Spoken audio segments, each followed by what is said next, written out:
Hello everyone, this is Anjali और स्वागत है आपका मेरे चैनल लर्न विद अंजलि में। इस पर्टिकुलर वीडियो में हम डिस्कस करने वाले हैं एनर्जी कंजर्वेशन के बारे में। So first of all we will learn what is this energy conservation. If we talk about energy conservation, so this is the practice of reducing energy uses. तो हम एनर्जी को किस तरीके से कम यूज़ करें, किस तरीके से क्या हम efficiently एनर्जी को यूज़ करें और क्या क्या बिहेवियर हमें फॉलो करने चाहिए so that we can efficiently use the energy, we can lower the usage of energy. So what are the technologies we should follow, and it helps in preserve natural resource, and it helps in reduce environmental impact, and also it saves the cost. So this is what is the whole idea of energy conservation. So energy conservation means avoiding using energy and avoiding wasting of energy. So wasting of energy को रोकना, उसको reduce करना, उसको avoid करना और energy को efficient तरीके से यूज़ करना, that is energy conservation, energy को बचाना।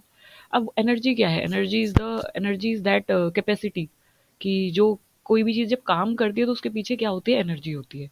सो कैपेसिटी ऑफ डूइंग वर्क है ना, that is energy. Conservation measures generally cost very little because they involve change to your behavior.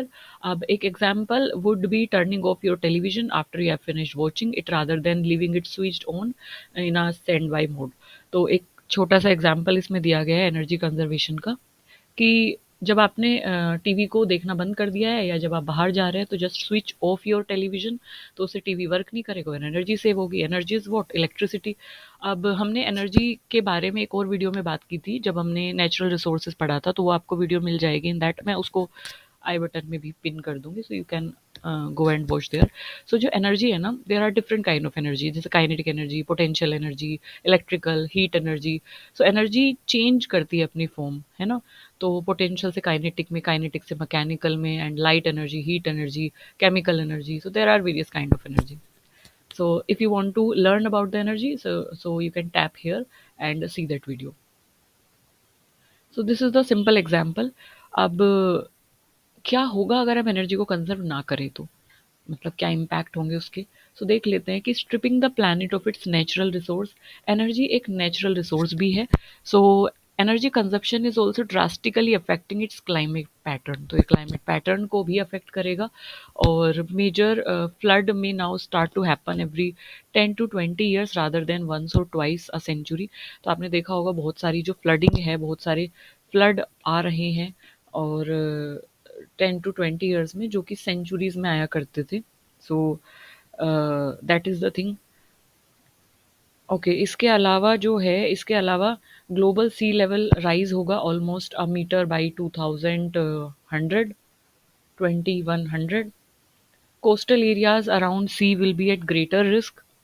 सो ये चीज़ें होंगी। Most of the energy sources भी depend, like कोयला है, नेचुरल गैस है, that can not be replaced क्योंकि ये नॉन रीन्यूएबल हैं।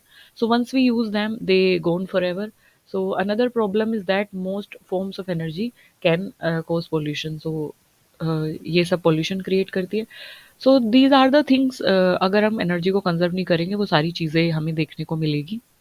और हमें क्यों करनी चाहिए एनर्जी कंजर्वेशन? हमें इन्वायरमेंट के बेनिफिट के लिए एनर्जी कंजर्व करनी चाहिए, ताकि ग्रीन हाउस गैस एमिशन कम हो, पोल्यूशन लेवल कम हो, क्लाइमेट चेंजेस कम हो।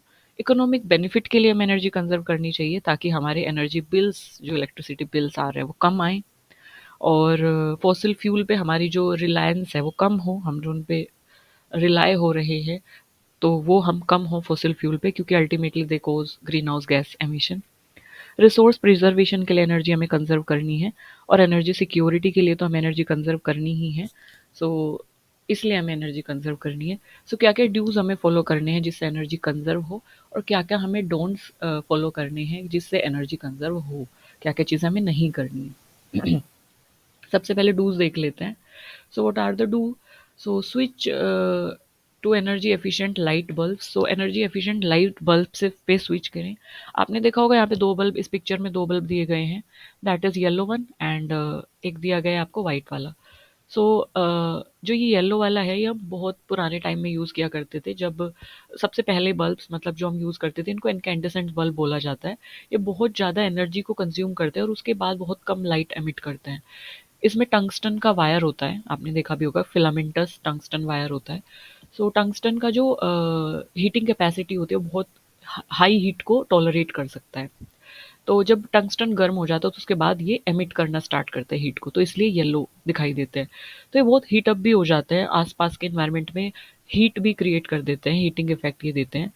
तो बहुत ज़्यादा एनर्जी कंज्यूम करते हैं, तो इनको यूज़ ना करके we should switch to LED bulbs.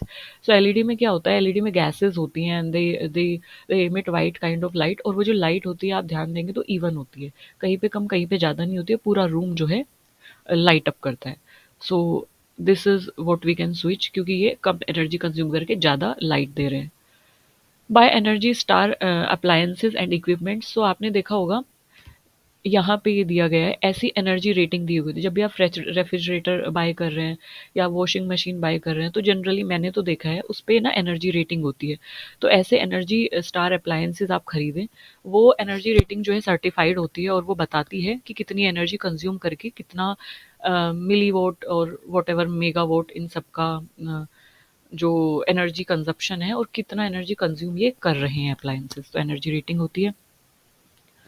Adjust refrigerator to less cold setting, तो हम क्या करते हैं उसमें सेटिंग होती है, रेफ्रिजरेटर जो फ्रिज होते हैं ना, तो उनमें सेटिंग होती है, तो उसको लेस कोल्ड सेटिंग पे सेट करके रखें ताकि वो ज़्यादा एनर्जी कंज्यूम ना करे।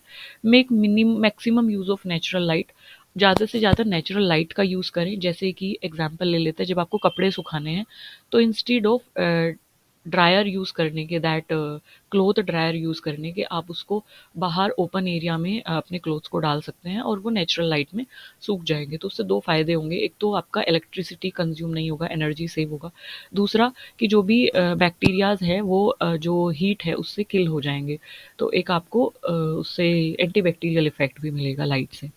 दैट इज नेक्स्ट थिंग आती है इसमें कि जो नेचुरल लाइट है, स्पेशली आप गर्मियों में ये चीज़ करें, क्योंकि क्लोथ ड्रायर वहाँ पे रिक्वायर्ड नहीं होता समर सीजन में, तो वहाँ पे आप इसको करें। If you use a radiator heater, put a reflect sheet behind the radiator, तो अगर आप रेडिएटर हीटर यूज़ कर रहे हैं तो उसके पीछे जो है रेडिएटर शीट लगाएं, ताकि सारी जो एनर्जी है वो सामने की तरफ आए।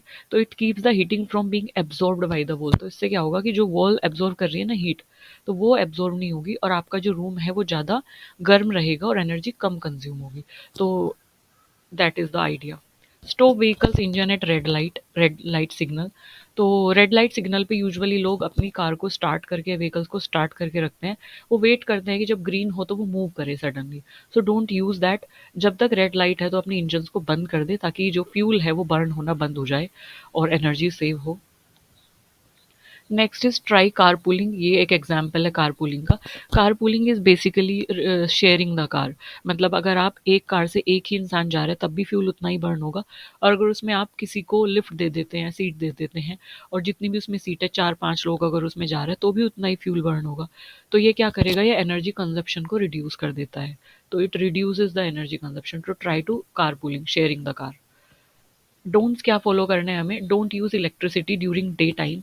डे टाइम में इलेक्ट्रिसिटी की ज़रूरत नहीं होती है, तो उस टाइम पे आप नेचुरल लाइट का यूज़ कर सकते हैं, मतलब आप बाहर जाके पढ़ सकते हैं अगर आपको पढ़ना है, आप अपनी विंडोज़ ओपन कर सकते हैं। तो don't use electricity during day time, जब तक आपको एक्चुअली में ज़रूरत ना हो, अगर आपका रूम डार्क है तो। Keeping the refrigerator very close to the wall, don't keep the refrigerator very close to the wall.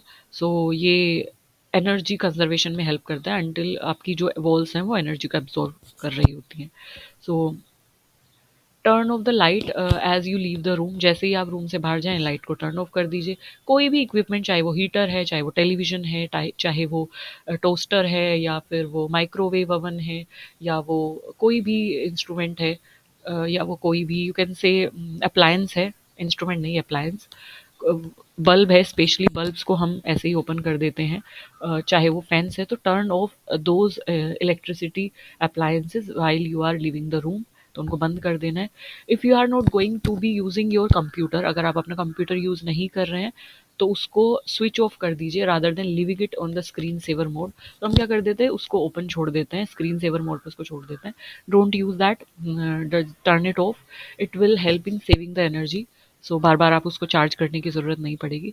So these are the things we should like follow, and these are the don'ts we should not do in order to conserve the energy. because energy is the currency basically. So we should preserve that, we should conserve that. Or yes, this is it in this video, and I hope I'm able to make you understand this concept of energy conservation. So ये dos and don'ts की जो भी series थी यहीं पे ख़त्म होती है। इसमें हमने देखा कि अपने एनवायरनमेंट को सेव करने के लिए क्या क्या डूज एंड डोंट्स हमें फॉलो करने हैं। इसमें हमने क्या क्या एक्शन हमें घरों पे लेने हैं वो देखा। व्हीकुलर पोल्यूशन के बारे में हमने पढ़ा, नॉइज़ पोल्यूशन के बारे में हमने पढ़ा, water pollution, municipal solid waste, plastic waste, biomedical waste, construction and demolition waste, energy conservation. So इन सब के बारे में हमने देखा कि क्या क्या डूज और क्या क्या डोंट्स हमें फॉलो करने हैं, what how should we act in order to save our self and our environment. इसके साथ साथ इनके इम्पैक्ट भी हमने पढ़े। So if you haven't check the previous videos, तो ये पूरी सीरीज़ है जिसमें डूज एंड डोंट्स में हमने डिफरेंट डिफरेंट पॉल्यूशंस और डिफरेंट डिफरेंट इम्पैक्ट्स के बारे में देखा है। So please go and check the whole videos ताकि आपको चीज़ें सारी अच्छे से क्लियर हो जाएँ। So this is it in this video, and इसी के साथ ही डूज़ एंड डोंट्स की जो सीरीज़ है वो यहीं पे ख़त्म हो जाती है। एंड आई होप ये आपको एंटरटेनिंग लगी होगी, ये आपको इन्फॉर्मेटिव लगी होगी, नॉलेजेबल रही होगी आपके लिए, और इसने आपकी हेल्प की होगी कि किस तरीके से क्या चीज़ें आपको छोटी छोटी चीज़ें या अपने लेवल पे आप क्या चीज़ें कर सकते हैं, क्या चीज़ें आपको अवॉइड करनी है, just to conserve your environment, just to save your environment. And individual level पे आप किस तरीके से इन्वायरमेंट को सेव कर सकते हो। बेसिकली ये सीरीज इसके लिए थी। So this is it in this video. Thank you for listening me so patiently. If you have any query, please feel free to ask me in the comment section, and if you want any video on any specific topic, तो वो भी आप मुझे comment में drop कर देंगे ताकि मैं उसको प्रिपेयर करूँ एंड मैं आपको उसको क्लियर कर पाऊँ। So yes, thank you for listening me so patiently. Bye bye.